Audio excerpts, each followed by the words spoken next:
Hello students, welcome to EPG Pathshala. I am Dr. Kapendra from Kirodimal College, University of Delhi. Today we are going to discuss about a module Ecosystem Processes 1 Part 4 under paper Ecology. Learning objectives.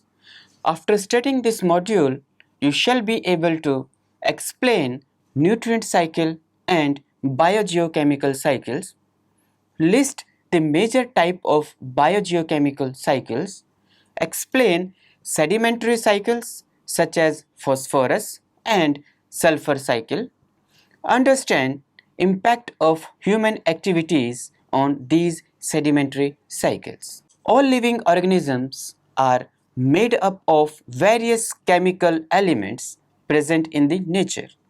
There are number of elements like carbon, hydrogen, oxygen and nitrogen are required by organisms in large amount, while other elements are required by organisms in small or in minute quantities. Irrespective of the quantitative need, all essential elements show definite cycles. The non-essential elements, which are less closely coupled with the organisms, are also flow along with essential elements either in water cycle or because of their chemical affinity with them. The biological community operates as a complex processor through which organisms move nutrients from one place to another within the ecosystem. These biological exchanges of nutrients interact with physical exchanges, and for this reason nutrient cycles can also be considered as biogeochemical cycle. The figure demonstrates the general pattern of nutrient cycles on a global scale. All nutrient cycles are closed on a global scale, but they are open at a local scale. The individual elements that form the cycle are imperishable and can be recycled by plants and animals. It is very important to understand and measure the global nutrient cycle because these cycles are continuously shifting due to anthropogenic activities with possible effects on global climate. Thus, analysis of nutrient cycling ends with an assessment of human impact on nutrient cycles and their consequences for animals and plants. Global nutrient cycles correspond to the summation of local events occurring in different biotic communities. Thus, to understand the global nutrient cycle, the study must begin at the level of local community. All nutrients are located in the compartments which represent a distinct space in nature. These compartments can be defined broadly or very specifically. A compartment is made up of certain quantity of nutrients present in the standing crop. For example, in lake ecosystem, the phosphorus dissolved in water forms one pool, and the phosphorus which is present in the bodies of consumers is another pool. The compartments exchange nutrients, and thus it is important to measure the uptake and outflow of nutrients for each compartment. The rate of movement of nutrients between two compartments is known as flux rate, and it is measured as the quantity of nutrients moving from one pool to another per unit time. The flux rate and pool size together constitutes nutrient cycle for any particular ecosystem. The ecosystems are not isolated from each other, and nutrients move from one ecosystem to another through meteorological, geological, or biological transport mechanism. Meteorological input includes dissolved matter in the rain and snow, atmospheric gases, and dust particles carried by the wind. Geological input includes weathering and subsurface drainage, and biological inputs consists of movements of animals between different ecosystems. Types of biogeochemical cycles. From the viewpoint of the ecosphere as a whole, biogeochemical cycles fall into two basic groups. The gaseous cycle, in which the reservoir is in the atmosphere or hydrosphere, and second is sedimentary or mineral cycle, in which the reservoir is in the lithosphere. The gaseous cycle has already been discussed in the previous module. In this module, we will learn about sedimentary biogeochemical cycles. Phosphorus cycle. Phosphorus is an important constituent of cell membrane, phospholipids, nucleic acids, bone and teeth, etc., which make it important to both plants and animals. The reservoir of phosphorus is present in rock and other natural phosphate deposits. These reservoirs slowly erode and release phosphate from the rocks and minerals by the process of weathering, erosion, leaching and mining. Only a small fraction of the total phosphorus is in the soil, which is available to the plants. It occurs naturally as phosphate, either as soluble inorganic phosphate ion, soluble organic phosphate, as particulate phosphate, or as mineral phosphate. Phosphate present in the soil is absorbed by the plants through their roots and incorporated into tissues. From autotrophs, phosphorus is moved along the grazing food chain, with excess phosphate is excreted through feces. For example, guano deposits of birds on the desert west coast of South America, the detritivores in the detritus food chain degrade large organic molecules containing phosphate and release inorganic ionic phosphate. This form is immediately absorbed by autotrophs or it incorporated into sediments. The sedimentary phase remains comparatively slow than the organic phase. Soil erosion and leaching of dissolved forms release phosphate into the rivers or lakes. Some phosphate precipitated in the lake sediments, whereas majority of phosphate escapes into the oceans. In marine and freshwater ecosystem, phytoplanktons absorb organic phosphate which are being eaten by zooplankton and detritivores.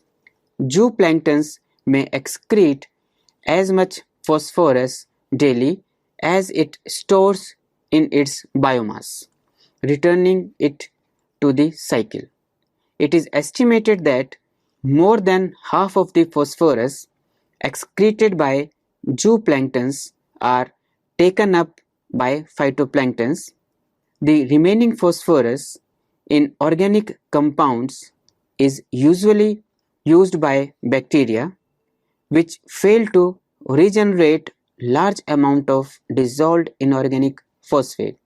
Some part of the phosphate is deposited in the shallow sediments and some is lost to the deep sediments.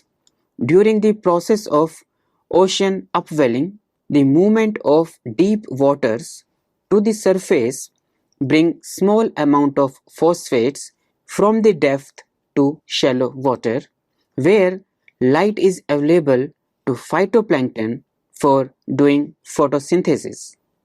When the organism die and sink to the bottom, the level of phosphate at surface of water become depleted.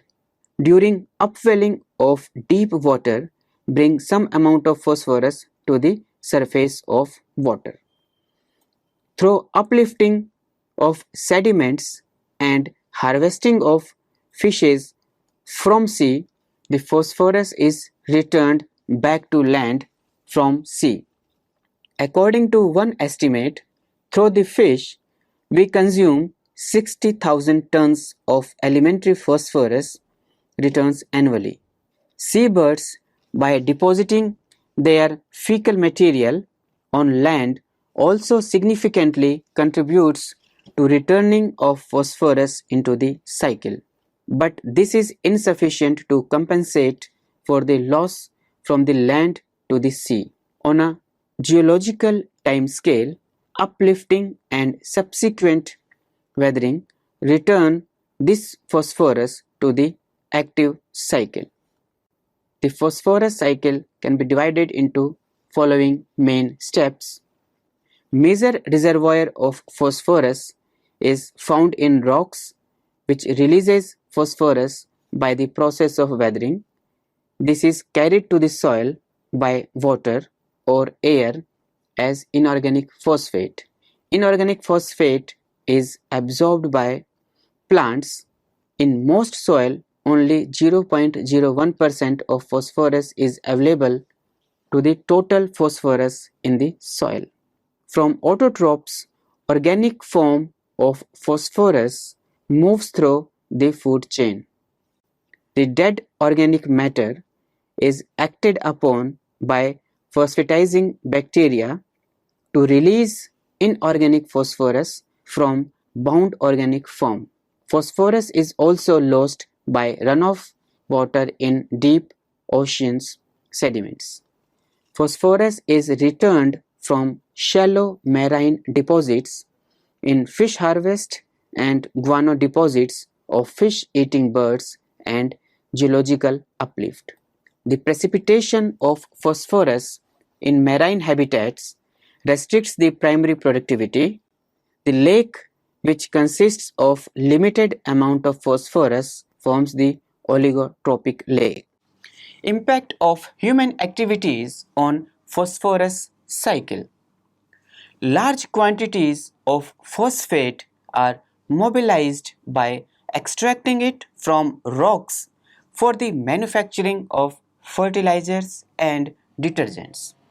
The yield of crops can be increased only by the use of the fertilizers, so the consumption of these fertilizers will further increase in future. Deforestation also causes loss of available phosphate from the soil. Release of sewage waste, runoff of fertilizers from the soil, and animal waste disrupt the functioning of aquatic ecosystem that causes eutrophication. The use of phosphorus at present rate will diminish the reserves within 60 to 160 years. Like nitrogen, sulfur also forms an important constituent of proteins and amino acids and is characteristic of organic compounds. It exists in various forms like sulfur, sulfide, sulfur monoxide, and sulfate. Sulfate is the most common and important biological form which is utilized by the plants to incorporate into proteins. Sulfur being an essential constituent of some amino acids like cysteine. Sulfur is required by ecosystem in small amount for the growth of plants and animals. Nevertheless, the sulfur cycle is the key one in the general pattern of production and decomposition. The sulfur cycle has both sedimentary phase and gaseous phase. The sedimentary phase of sulfur cycle is tied up in the inorganic and organic deposits. The sulfur is released from these deposits by the process of weathering and decomposition, which is carried to the terrestrial and aquatic ecosystems.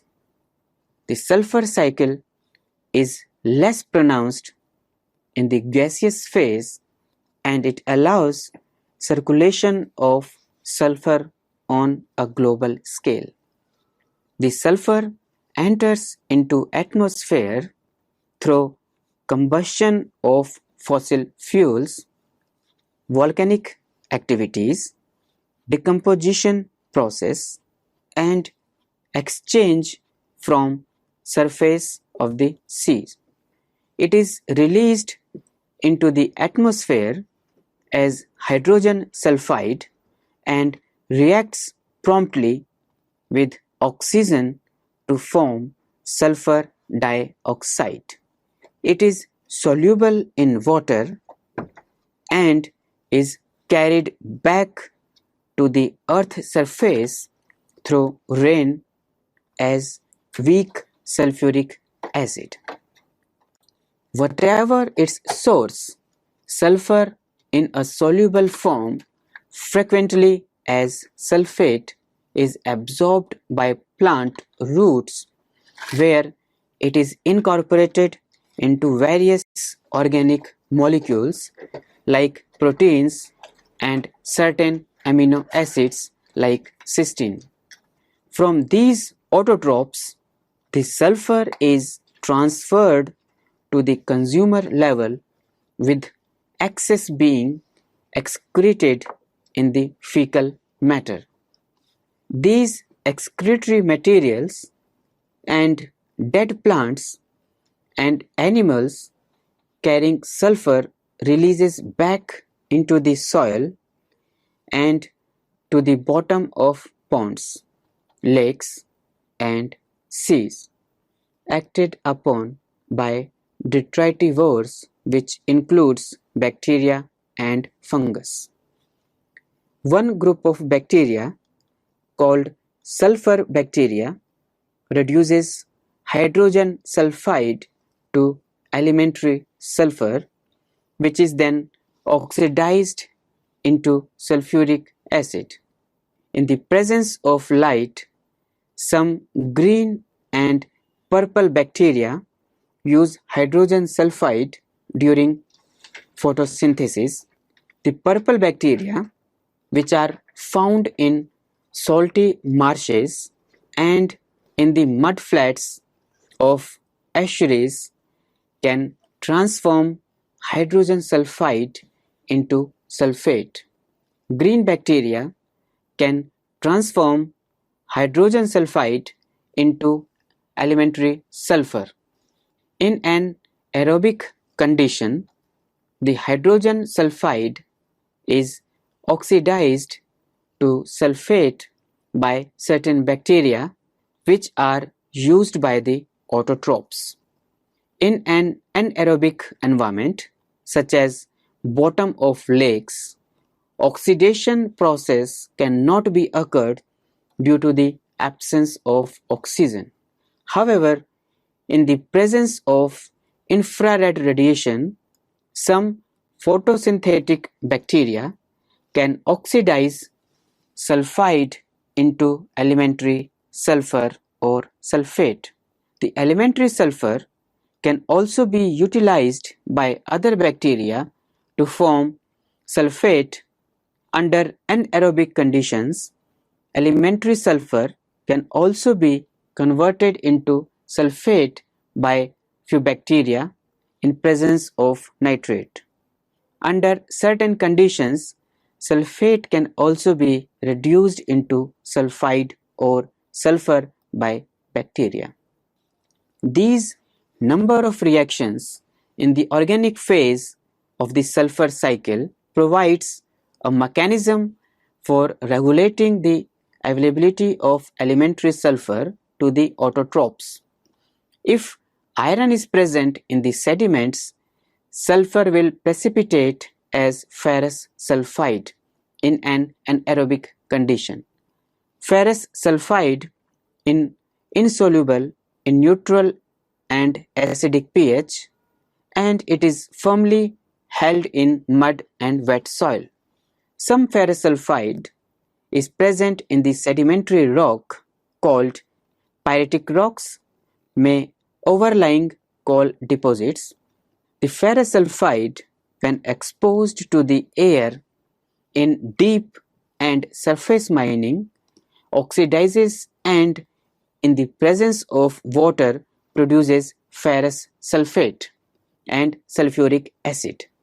In this way, sulfur present in pyrite rocks abruptly exposed to weathering by humans discharges heavy slugs of sulfur, sulfuric acid, ferric sulfate and ferrous hydroxide into aquatic ecosystems.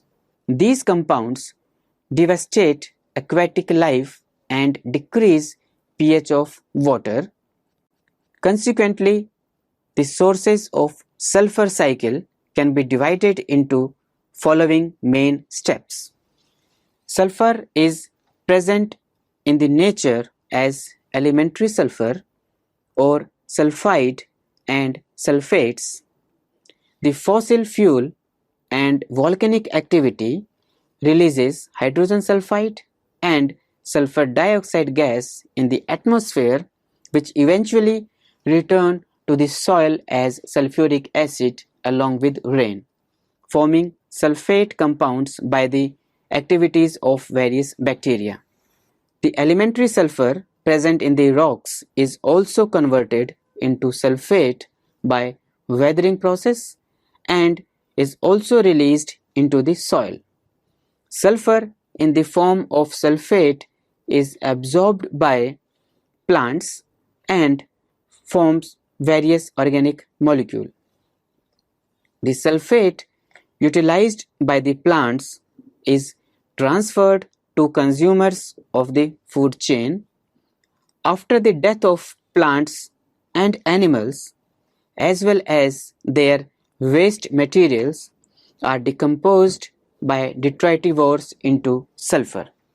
The elementary sulfur is converted into sulfate by certain bacteria, which is again available for the plants and cycles continue. Impact of human activities on sulfur cycle. As in the case of other biogeochemical cycles, sulfur cycle is also being affected by human activities such as air pollution, mining, etc. The first impact is the oxides of sulfur are toxic and constituted about 1/3 of the industrial air pollutants discharged into the air.